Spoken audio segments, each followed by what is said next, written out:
Now, is the contact list in your smartphone secure? Some members of Congress want answers from Apple after learning that some iPhone apps are taking users' address books and uploading the data to their company servers without permission. A blogger caught the social media company Path doing this, and Path has since apologized, but it was not an accident. Jules Polonetsky is the director and co-chair of the Future of Privacy Forum. He joins us now from Washington. Jules, welcome to Bloomberg West.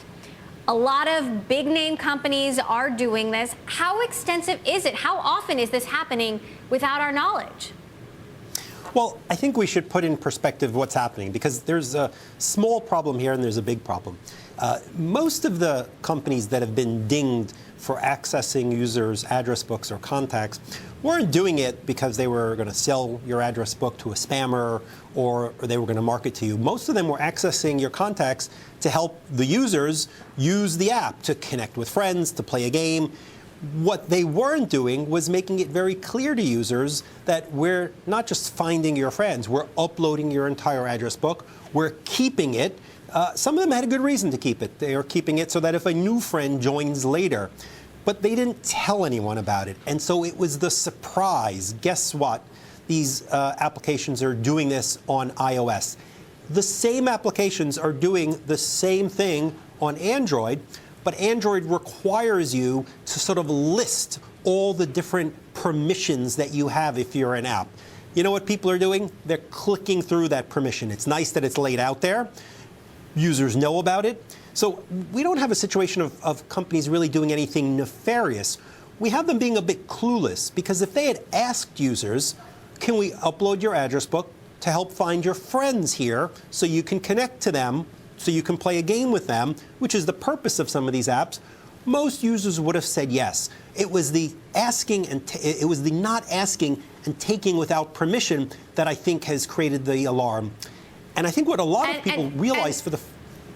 Jules, as you said, Google does actually force developers to ask users for permission to do this. Apple had not been doing that. Apple has now come out saying this is a violation of their policy. What more would you like to see from Apple in regards to this?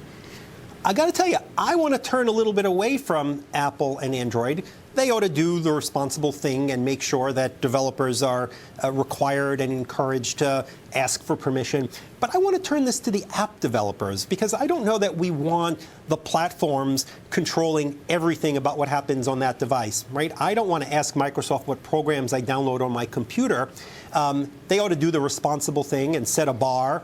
But I want to turn it to the app developer, because what has been so exciting for app developers in this ecosystem is they don't have to figure out how to register people. They don't have to figure out how to get your billing information. They leverage this data that is on your phone, that is on your social network. It's so powerful. It's what's made, someone who can write some code in a position to have millions of users, but they're being trusted with some very intimate data. They can access our calendars, our photos, all kinds of information on our phone. And so they need to really tread gingerly, make sure that they've got our trust.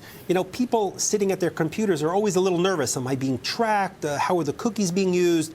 We can't have people being nervous about what their phone in their pocket is doing.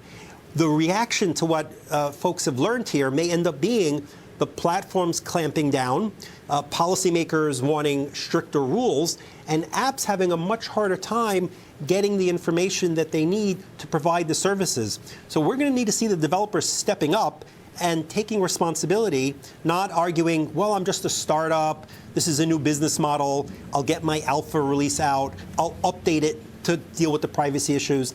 They need to lead with trust, with asking permission, and Jules, quickly, go ahead, Emily. We only have a few seconds left, but sort of in the age of apps and rapidly evolving technology, can we really rely on individual developers to take that responsibility? I mean, even Facebook and Mark Zuckerberg has apologized multiple times for pushing the boundaries of privacy, but it always happens again. Everyone's got to do their piece. The platforms have a role. The device maker has a role. The carriers have a role. The app makers probably have the lead role, and those advertisers who are spending their money funding the app. So this is an ecosystem issue, and everyone's got an important part to play to make sure users have a great experience. Okay, Jules Polonetsky, director and co-chair of the Future of Privacy Forum. Thanks so much for sharing your thoughts on that. It's become a very controversial issue, especially here in the Valley.